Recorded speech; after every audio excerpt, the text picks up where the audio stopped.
Прывітаннечка! Гэта крынж тыдня. Праграма на Еўрарадыё, дзе мы смяемся з нахабнай махровай прапаганды. Асноўная ўвага Беларусі, але не забываемся і пра расійскіх прапагандыстаў, і пра іншую крынжаціну. Зараз самі ўсё пабачыце і пачуеце. Але спярша нелоўкі момант. Осталось на паре. Здесь? Какой вы выберете?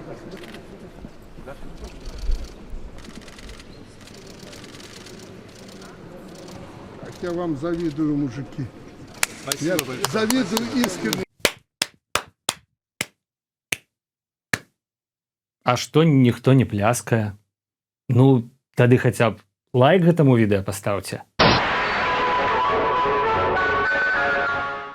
На думку суразмоўцаў дзяржаўнага беларускага інфармагенцтва Белта, усё ў Еўропе проста вау! Але ёсць адзін істотны недахоп.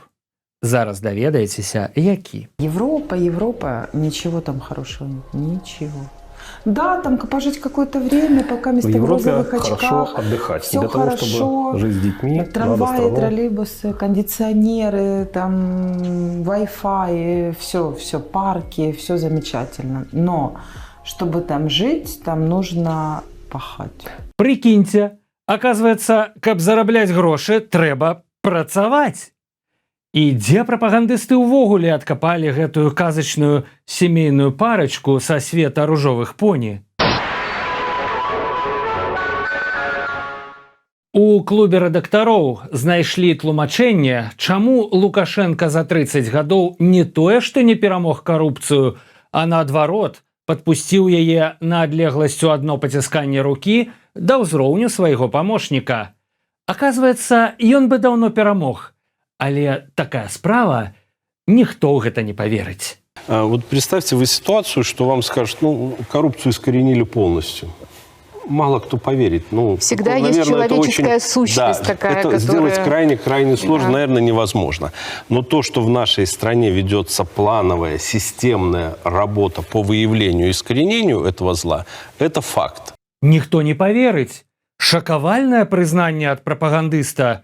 Ну, а планавая праца па выяўленні і выкараненні карупцыі, зразумела, можа працягвацца шмат гадоў. Галоўнае ў часе гэтай планавай працы выпадкова не выявіць і не выкараніць самога сябе. Кранальная сцэна адбылася днямі ў аэрапорце Пхеньяна. Там, самі ведаеце хто, развітваўся, самі ведаеце, кім. Кім? Відэа, Reuters і Daily Mail.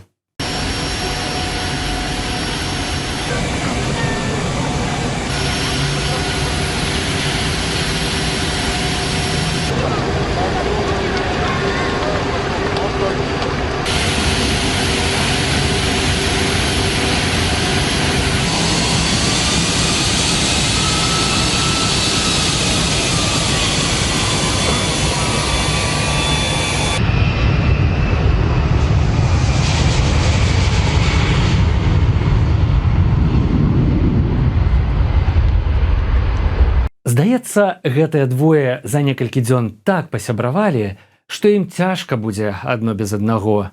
Цяпер паглядзім, ці пройдуць іх адносіны праверку адлегласцю.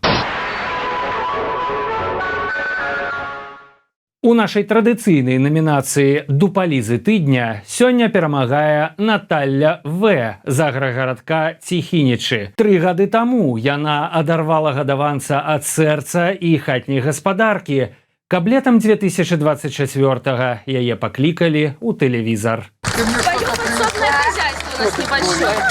Кролика? Рыжик наш. И вам не жалко мне? Нет, ну что, вы что, это для нас будет честь, что мы будем знать, что у вас от нас есть вот такое вот. Тихо. Посмотрите. Он его так легко взял. То есть, если мы берем за уши там сзади, так вот, чтобы крепко все, он просто его взял, вот, так, и мы просто ахнули, потому что президент был в такой легкой рубашечке, они могут и когтями все, то есть, даже кролик почувствовал, что это родной. Галоўнае сёння не пытацца, дзе гэты трусік цяпер. Гэта быў крынж тыдня на Еўрарадыё. Праз пару дзён будзем разбірацца з наступнай порцыяй хлусні і прапаганды. А пакуль усім міру, разборлівасці і добрых, праўдзівых навінаў.